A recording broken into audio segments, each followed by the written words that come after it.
On découvre à présent les normes et les standards qui sont régis par le Web Content Accessibility Guidelines, donc communément appelé le WCAG, qui propose des lignes directrices pour créer des sites web et accessibles. Donc il s'agit d'une organisation parmi d'autres. Vous avez également l'initiative d'accessibilité du web, WAIA, Accessibility Rich Internet Applications en anglais, ce que l'on verra plus en détail juste après.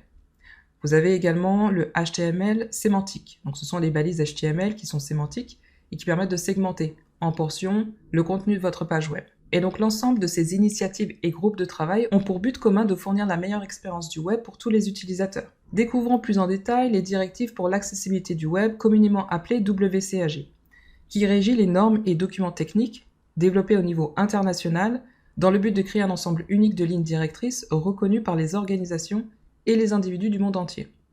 Et donc l'objectif principal de ces standards et directives est, comme on a déjà mentionné, est de permettre de rendre accessibles sites et applications pour l'ensemble des utilisateurs, y compris les utilisateurs atteints de handicap, comme les malvoyants, par exemple. Donc il s'agit d'une initiative internationale qui repose sur 4 principes. Vous avez également la loi du 28 mai 2019 relative à l'accessibilité des sites internet et des applications mobiles des organismes du secteur public, qui implique que vous devez rendre votre application web ou application mobile plus accessible en le rendant perceptible, exploitable, compréhensible et robuste.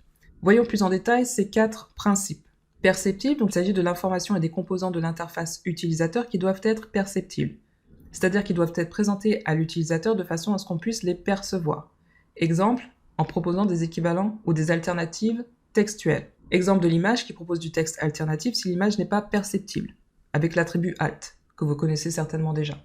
Ou alors proposer des versions de remplacement aux médias temporels, donc audio et vidéo, avec une transcription textuelle, du sous-titrage synchronisé, ou alors avec une traduction en langue des signes. Autre condition pour ce principe est de pouvoir créer un contenu qui soit adaptable, c'est-à-dire qu'il puisse être présenté de différentes manières sans perdre d'informations ni de structure. On peut penser à la taille de police, qui est disponible sur certains sites, ce qui permet d'adapter la perception mais également la disponibilité du contenu de manière différente à tous les utilisateurs. Donc pour certains, il est plus aisé de lire avec une taille de police plus grande. Enfin, un autre critère pour assurer que le contenu soit perceptible, qu'il soit distinguable, pour faciliter la perception visuelle et auditive du contenu par l'utilisateur, en respectant les contrastes de couleurs, la distinction visuelle des liens, et que le son soit réglable. Donc il s'agit de certaines règles qui permettent de respecter ce principe de perceptibilité, de perception. Ensuite, autre principe est que le contenu soit exploitable, avec des composants de l'interface utilisateur et de navigation utilisables, en laissant à l'utilisateur suffisamment de temps pour lire et utiliser le contenu. Autre principe, que le contenu soit compréhensible, c'est-à-dire que le contenu doit être lisible et permettre d'éviter les erreurs de saisie. Donc en étant suffisamment clair, avec comme exemple les formulaires. En mettant des textes helper, on appelle ça des helper textes, alors assurer que le contenu soit suffisamment compréhensible avec des feedbacks ou alors des notes à l'attention de l'utilisateur.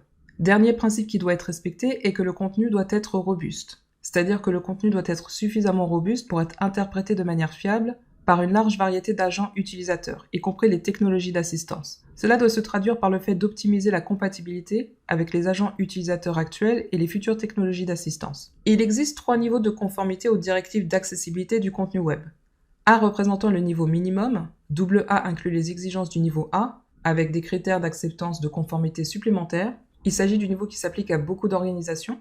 Finalement, vous avez AAA qui comprend toutes les exigences du niveau A et AA, avec en plus des critères d'exigence de conformité supplémentaires. Les auteurs sont bien évidemment encouragés à aller au-delà de la conformité à un niveau particulier et à signaler s'ils souhaitent envisager tout progrès vers des niveaux plus élevés de conformité. Et donc il vous sera possible de consulter plus de détails sur les règles et exigences de conformité en suivant ce lien. Les normes et directives du WCAG ont publié pour la première fois en 2008, et donc chaque nouvelle version inclut de nouveaux critères de réussite et sa version la plus récente date de juin 2018. Une nouvelle version est prévue pour l'été 2021, qui était initialement prévue pour novembre 2020, mais publication qui a été finalement repoussée pour l'année suivante, c'est-à-dire donc l'été 2021. Et donc les changements et mises à jour qui sont prévus avec cette nouvelle publication permettront de fournir un soutien aux personnes avec des troubles cognitifs et d'apprentissage, mais également un soutien supplémentaire aux utilisateurs malvoyants avec des handicaps sur les appareils mobiles. Pour consulter le statut du présent document, donc vous pouvez suivre le lien suivant. Donc il existe d'autres initiatives comme le Web Accessibility Initiative avec WAIA, également le World Wide Web Consortium qui oriente sur les règles de sémantique HTML.